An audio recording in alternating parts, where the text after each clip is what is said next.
तो अभी हम लोग बात करने वाले इंडक्शन मोटर में अलग अलग टाइप के ब्रेकिंग टेक्निक के बारे में। इससे पहले हमने बात किया था ब्रेकिंग के बारे में डीसी मोटर में, राइट। तो यहाँ पर ये ब्रेकिंग की रिक्वायरमेंट क्या होती है, ब्रेकिंग हमें क्यों चाहिए होता है किसी भी मशीन में, राइट। हम लोग किसी भी मशीन को स्टार्ट कर सकते हैं बाय प्रोवाइडिंग एनर्जी, और जब तक ये एनर्जी उस मशीन में एग्जिस्ट कर रही है तब तक की जो मशीन होगी वो चलेगी।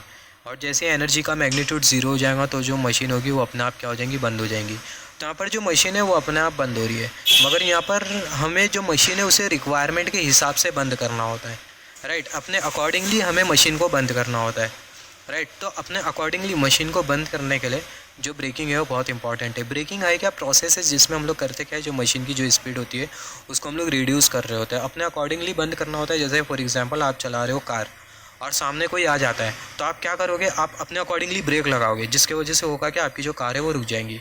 मगर अगर अगर आप अपने अकॉर्डिंगली कार को ब्रेक ही नहीं लगा पा रहे हो तो ऑब्वियसली वो जो सामने जो पर्सन है आप उसके लिए अपनी गाड़ी को रोक नहीं पाओगे, आपकी जो गाड़ी होगी वो कंटिन्यूसली आगे जाती रहेंगी। तो जो ब्रेकिंग है वो बहुत इंपॉर्टेंट होता है। ब्रेकिंग के बहुत से रीज़न होते हैं। अगर आप ऑटोमोबाइल इंजीनियरिंग कंसिडर करो, सबसे पहला सेफ्टी पर्पज़ के लिए होता है ब्रेकिंग। दूसरा जो ब्रेकिंग है वो इंपॉर्टेंट होता है हमारी मशीन को रोकने के लिए, हमारी ऑटोमोबाइल को रोकने के लिए, गाड़ी की स्पीड को रिड्यूस करने के लिए जो ब्रेकिंग है वो बहुत मैंडेटरी है। तो यहाँ पर हम लोग बात करने वाले इंडक्शन मशीन के ब्रेकिंग के बारे में। इससे पहले हमने बात किया था स्पीड कंट्रोल टेक्निक के बारे में, जिसमें हमने बात किया था अलग अलग स्पीड कंट्रोल मेथड के बारे में, और इससे पहले हमने इंडक्शन मोटर की स्टार्टिंग टेक्निक के बारे में बात किया था। अभी बात करने वाले ब्रेकिंग टेक्निक के बारे में, जिसमें हम लोग सबसे पहले बात करेंगे रीजनरेटिव ब्रेकिंग टेक्निक के बारे में। दूसरी जो ब्रेकिंग टेक्निक होती है वो होती है डायनेमिक ब्रेकिंग। तीसरी जो ब्रेकिंग होती है वो होती है प्लगिंग। तो सबसे पहला बात करते हैं रीजनरेटिव ब्रेकिंग टेक्निक के बारे में। यहाँ पर अगर हम लोग देखें रीजनरेटिव ब्रेकिंग टेक्निक में हम लोग करते क्या है, ये जो रीजनरेटिव ब्रेकिंग टेक्निक होती है वो बहुत हद तक के सिमिलर है। जैसे कि हमने बात किया था डीसी मोटर की ब्रेकिंग में। डीसी मोटर की ब्रेकिंग में हमने ये डिस्कस किया था ब्रेकिंग के टाइम होता क्या है। रीजनरेटिव ब्रेकिंग में हम लोग कर क्या रहे थे, तभी हम लोग जब ब्रेक अप्लाई कर रहे थे तो ऐसे केस में जो काइनेटिक एनर्जी थी शाफ्ट की वो इलेक्ट्रिकल एनर्जी में कन्वर्ट हो जा रही थी, और हमारी जो मोटर है वो जनरेटर के तौर पर काम कर रही थी।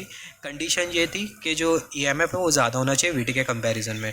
अगर ये कंडीशन अगर सेटिस्फाई होती है पूरी तरीके से तभी जाके हमारी जो मशीन होगी वो जनरेटर के तौर पर काम करेंगी, जो मोटर है वो जनरेटर के तौर पर काम करेगी। अदरवाइज जो मोटर है वो जनरेटर के तौर पर काम नहीं करेंगी ब्रेकिंग प्रोसेस के टाइम। सेम कंडीशन यहाँ पर भी है, हम लोग ब्रेक अप्लाई करेंगे तो जब हम लोग ब्रेक अप्लाई करेंगे तो ऐसे केस में होगा क्या, ब्रेकिंग प्रोसेस के टाइम जो इंडक्शन मोटर की जो शाफ्ट की जो काइनेटिक एनर्जी होगी वो इलेक्ट्रिकल एनर्जी में कन्वर्ट होगी। तभी जो इंडक्शन मोटर है वो इंडक्शन जनरेटर के तौर पर काम करेगी, और तभी जो रोटर की जो स्पीड है वो सिंक्रोनस स्पीड के कंपैरिजन में क्या होना चाहिए, ज़्यादा होना चाहिए कंडीशन है। अगर रोटर की स्पीड ब्रेकिंग प्रोसेस के टाइम सिंक्रोनस स्पीड के कंपैरिजन में अगर कम होती है तो ऐसे केस में जो ब्रेकिंग प्रोसेस के टाइम जो इंडक्शन मोटर है वो इंडक्शन मोटर जनरेटर के तौर पर काम नहीं कर पाएंगी, जिसके वजह से जो ब्रेकिंग है वो नहीं हो पाएगा हमारी मशीन में। तो रीजनरेटिव ब्रेकिंग टेक्निक में हम लोग सबसे पहला करते क्या है, regenerative braking process kinetic energy और शाफ्ट की जो काइनेटिक एनर्जी होती है उसको हम लोग कन्वर्ट करते हैं इलेक्ट्रिकल एनर्जी में, और वो जो इलेक्ट्रिकल एनर्जी होती है उसको हम लोग क्या कर देते हैं, सप्लाई में फीडबैक कर देते हैं। यहाँ पर अगर हम लोग देखें हमने कंसिडर किया इंडक्शन मोटर, और यहाँ पर ये हमने कंसिडर किया शाफ्ट। तो ब्रेकिंग प्रोसेस का टाइम होगा क्या है, जो शाफ्ट की जो काइनेटिक एनर्जी होगी वो इलेक्ट्रिकल एनर्जी में कन्वर्ट हो जाएंगी, और ये जो इलेक्ट्रिकल एनर्जी है इसको हम लोग सप्लाई में फीडबैक कर देंगे। तो यहाँ पर अगर हम लोग देखें in this braking induction motor act as an induction generator. Braking process के टाइम जो इंडक्शन मोटर है वो इंडक्शन जनरेटर के तौर पर काम करती है ब्रेकिंग प्रोसेस के टाइम। जब इंडक्शन मोटर जब when induction motor act as a motor, जब इंडक्शन मोटर मोटर के तौर पर एक्ट करती है तो हमें पता है जो रोटर की जो स्पीड होती है वो सिंक्रोनस स्पीड के कंपैरिजन में कम होती है। मगर जब इंडक्शन मोटर इंडक्शन जनरेटर के तौर पर काम करेगी तो जो रोटर की जो स्पीड है वो सिंक्रोनस स्पीड के कंपैरिजन में ज़्यादा होगी। यहाँ पर अगर हम लोग देखें जब रोटर की स्पीड सिंक्रोनस स्पीड के कंपैरिजन में ज़्यादा होती है, जब रोटर की स्पीड सिंक्रोनस स्पीड के कंपैरिजन में ज़्यादा होगी तो ये जो कंडीशन है N R greater than N S, ये बहुत इंपॉर्टेंट कंडीशन है। This condition is very important during braking process, then only braking will occur, otherwise braking will not occur. जैसे कि हमने डिस्कस किया ब्रेकिंग प्रोसेस के टाइम हम लोग करते क्या है, जो मोटर है उसको हम लोग जनरेटर के तौर पर काम करवाते हैं रीजनरेटिव ब्रेकिंग में। तो मोटर जनरेटर के तौर पर तभी काम करेंगी जब ये कंडीशन सेटिस्फाई होगी, एन आर ग्रेटर होगा एन एस के कंपैरिजन में। अगर ये कंडीशन सेटिस्फाई नहीं होती है तो ब्रेकिंग प्रोसेस के टाइम आपकी जो इंडक्शन मोटर है वो जनरेटर के तौर पर काम नहीं कर पाएंगी। तो N R should be greater than N S, this condition is very important during braking process, then only braking will occur, otherwise जो ब्रेकिंग है वो नहीं होगी। यहाँ पर अगर हम लोग देखें in order to reduce N S को कम करने के लिए हम लोग यूज़ कर सकते हैं पोल चेंजिंग टेक्निक। जैसे कि हमने डिस्कस किया जो एन आर है वो ज़्यादा होना चाहिए एन एस के कंपैरिजन में ब्रेकिंग प्रोसेस के टाइम, तब जाके आपकी जो इंडक्शन मोटर है इंडक्शन जनरेटर के तौर पर काम करेंगे और आपके मोटर पर लगेगा ब्रेक। तो अल्टीमेटली अगर हम लोग देखें जो एन एस है वो कम होना चाहिए, राइट। यहाँ पर अगर हम लोग देखें जो एन एस है उसको कम करने के लिए हम लोग क्या कर सकते हैं, हम लोग यूज़ कर सकते हैं पोल चेंजिंग टेक्निक, और दूसरा हम लोग यूज़ कर सकते हैं फ्रीक्वेंसी कंट्रोल मेथड। तो यहाँ पर अगर हम लोग देखें in order to reduce N S we can use pole changing technique. N S को कम करने के लिए हम लोग यूज़ कर सकते हैं पोल चेंजिंग टेक्निक। पोल चेंजिंग टेक्निक में हम लोग करेंगे क्या, जो स्टेटर का जो पोल होगा उसको हम लोग इंक्रीज़ कर देंगे, जिसके वजह से होगा क्या, जो एन एस होगा वो रिड्यूस हो जाएगा as compare to N R, और जो मशीन है वो कैसा काम करेगी, जनरेटर के तौर पर काम करेगी। तो यहाँ पर अगर हम लोग देखें जो एन एस है उसको कम करने के लिए हमने यूज़ किया पोल चेंजिंग टेक्निक, जिसमें हमने किया क्या, जो पोल है उसको हमने इंक्रीज़ किया, जिसके वजह से हुआ क्या, जो एन एस है वो कम हो गया as compare to N R, और जो मशीन है वो जनरेटर के तौर पर काम करी। सिमिलरली जो एन एस है सिंक्रोनस स्पीड, उसको कम करने के लिए हम लोग जो फ्रीक्वेंसी है 3 फेज सप्लाई की उसको भी रिड्यूस कर सकते हैं। We can also reduce frequency of 3 phase supply. अगर हम लोग 3 फेज सप्लाई की फ्रीक्वेंसी को रिड्यूस करें तो ऐसे केस में जो एन एस होगा वो रिड्यूस होगा। तो यहाँ पर अगर हम लोग देखें कुछ इस तरीके से जो एन एस है उसको हम लोग कम करते हैं, जिसकी वजह से जो एन आर होता है वो ज़्यादा हो जाता है ब्रेकिंग प्रोसेस के टाइम, और हमारी जो मशीन है वो कैसा काम करती है, जनरेटर के तौर पर काम करती है। यहाँ पर ये जो रीजनरेटिव ब्रेकिंग टेक्निक है 3 फेज इंडक्शन मोटर की, उसका जो एप्लीकेशन है वो आपको कहाँ पर मिलेगा, आपको मिलेगा 3 फेज इलेक्ट्रिकल लोकोमोटिव में। सिमिलरली अगर आप देखो इलेक्ट्रिक ऑटोमोबाइल में भी आपको रीजनरेटिव ब्रेकिंग प्रोसेस का आपको एप्लीकेशन मिलेगा। तो यहाँ पर हमने बात किया रीजनरेटिव ब्रेकिंग टेक्निक के बारे में। सिमिलरली अभी बात करते हैं दूसरी ब्रेकिंग टेक्निक के बारे में। दूसरी जो ब्रेकिंग टेक्निक होती है डायनेमिक ब्रेकिंग टेक्निक।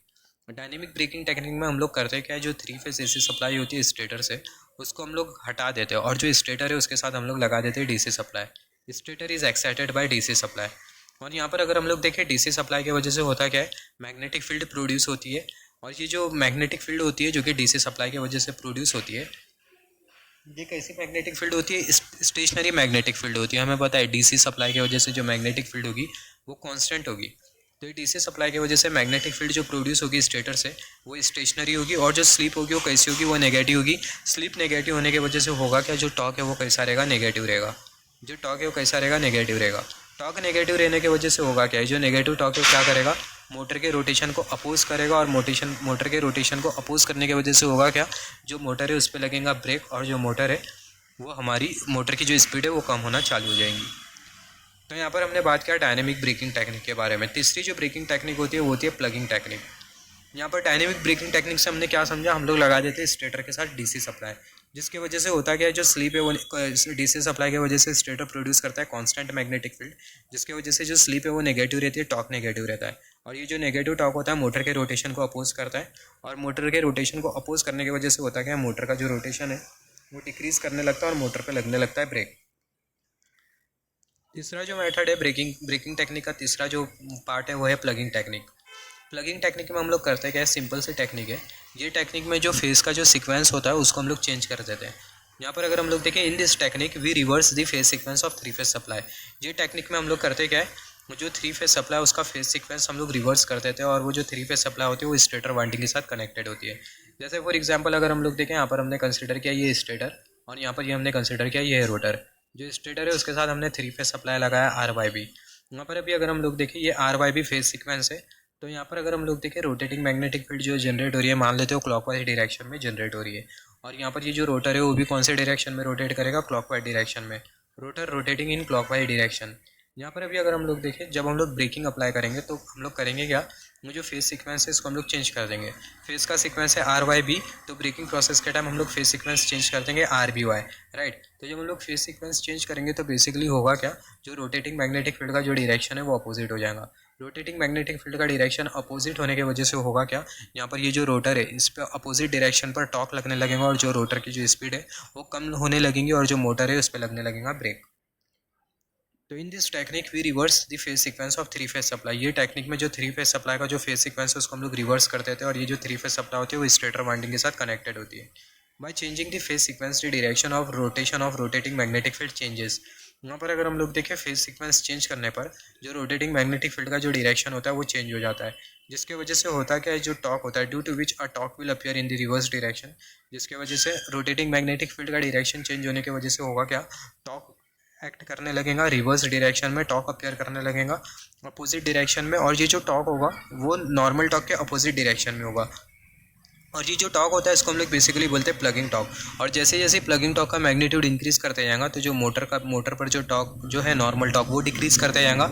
और जैसे जैसे नॉर्मल टॉर्क डिक्रीज़ करते जाएगा तो जो मोटर की जो स्पीड है वो कम होते जाएंगी। तो यहाँ पर अगर हम लोग देखें by changing the phase sequence the direction of rotation of rotating magnetic field changes. Phase sequence change करने पर जो रोटेटिंग मैग्नेटिक फील्ड का जो डायरेक्शन होता है वो चेंज हो जाता है, जिसकी वजह से टॉर्क अपेयर करने लगता है रिवर्स डायरेक्शन में। और ये जो टॉर्क होता है इसको हम लोग बोलते हैं प्लगिंग टॉर्क, राइट। यहाँ पर ये रोटेटिंग मैग्नेटिक फील्ड का डायरेक्शन चेंज होने की वजह से होगा क्या, टॉर्क एग्जिस्ट करेगा। और वो जो टॉर्क होता है उसको हम लोग बोलते हैं प्लगिंग टॉर्क। और जैसे जैसे प्लगिंग टॉर्क का मैग्नीट्यूड इंक्रीज करते जाएगा तो जो मोटर की जो स्पीड है वो क्या होते जाएंगी, कम होते जाएंगी। यहाँ पर अभी अगर हम लोग देखें और एक टॉर्क होता है जिसको हम लोग बोलते हैं ब्रेकिंग टॉर्क। तो जो ब्रेकिंग टॉर्क होता है वो क्या होता है, प्लगिंग टॉर्क और लोड टॉर्क दोनों का अगर हम लोग समीशन करें तो हमें क्या मिल जाएगा, हमें मिल जाएगा ब्रेकिंग टॉर्क। तो यहाँ पर अगर हम लोग देखें प्लगिंग टेक्निक से हमने क्या समझा, जो फेस का जो सीक्वेंस होता है उसको हम लोग चेंज कर देते हैं, जिसकी वजह से आरएमएफ का डायरेक्शन चेंज हो जाता है। आरएमएफ का डायरेक्शन चेंज होने की वजह से होता क्या है, आरएमएफ का डायरेक्शन चेंज होने की वजह से प्लगिंग टॉर्क जनरेट होता है। और ये जो प्लगिंग टॉर्क का जैसे जैसे मैग्नीट्यूड इंक्रीज करता जाता है तो होता क्या है, जो मोटर की जो स्पीड है वो कम होते जाती है। तो इसी को हम लोग बेसिकली बोलते हैं प्लगिंग टेक्निक। तो यहाँ पर हमने 3 टेक्निक के बारे में बात किया, plugging technique, dynamic braking technique और तीसरा पहला जो था वो था रीजनरेटिव टेक्निक ऑफ ब्रेकिंग। तो जो रीजनरेटिव टेक्निक है ब्रेकिंग की, ये मोस्ट इंपॉर्टेंट टेक्निक है, यहाँ से बहुत बार क्वेश्चन आते हैं। इनफैक्ट अगर आप देखो क्वेश्चन पेपर अगर चेकआउट करो तो एसएससी जेई के क्वेश्चन पेपर में, मेंस के क्वेश्चन पेपर में पूछा गया था explain the different braking technique of induction motor.